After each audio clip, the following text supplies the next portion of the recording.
قرض سے نجات کی دعا۔ حضرت ابو سعید خدری رضی اللہ تعالیٰ عنہ سے روایت ہے، فرمایا ایک دن رسول اللہ صلی اللہ علیہ وسلم مسجد میں داخل ہوئے تو وہاں ایک انصاری شخص بیٹھے ہوئے تھے جن کا نام ابو امامہ تھا۔ آپ صلی اللہ علیہ وسلم نے پوچھا، اے ابو امامہ، میں تمہیں مسجد میں ایسے وقت میں بیٹھا دیکھ رہا ہوں جو نماز کا نہیں، خیریت تو ہے؟ انہوں نے عرض کیا، یا رسول اللہ صلی اللہ علیہ وسلم، بہت ساری پریشانیوں اور قرضوں نے مجھے گھیر لیا ہے۔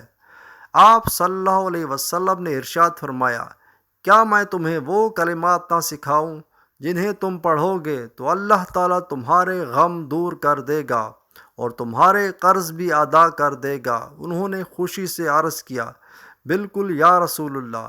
آپ صلی اللہ علیہ وسلم نے فرمایا، صبح اور شام یہ دعا پڑھا کرو، اللہم انی اعوذ بک من الہم والحزن واعوذ بک من العجز والکسل واعوذ بک من الجبن والبخل واعوذ بک من الغلبۃ الدین وقہر الرجال۔ یا اللہ، میں تیری پناہ پکڑتا ہوں فکر اور غم سے، اور میں تیری پناہ پکڑتا ہوں کم ہمتی اور سستی سے، اور میں تیری پناہ پکڑتا ہوں بزدلی اور بخل سے، اور میں تیری پناہ پکڑتا ہوں قرض کے غلبے اور لوگوں کے ظلم و ستم سے۔ حضرت علی رضی اللہ تعالیٰ عنہ کے پاس ایک مکاتب غلام آیا اور کہا، میں اپنا بدلِ کتابت ادا کرنے سے عاجز آ گیا ہوں، آپ میری مدد فرمائیے۔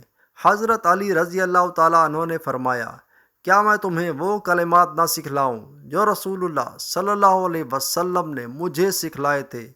اگر تمہارے اوپر ایک بڑے پہاڑ کے برابر بھی دین ہوگا تو اللہ تعالیٰ اسے تمہاری طرف سے ادا فرمائیں گے۔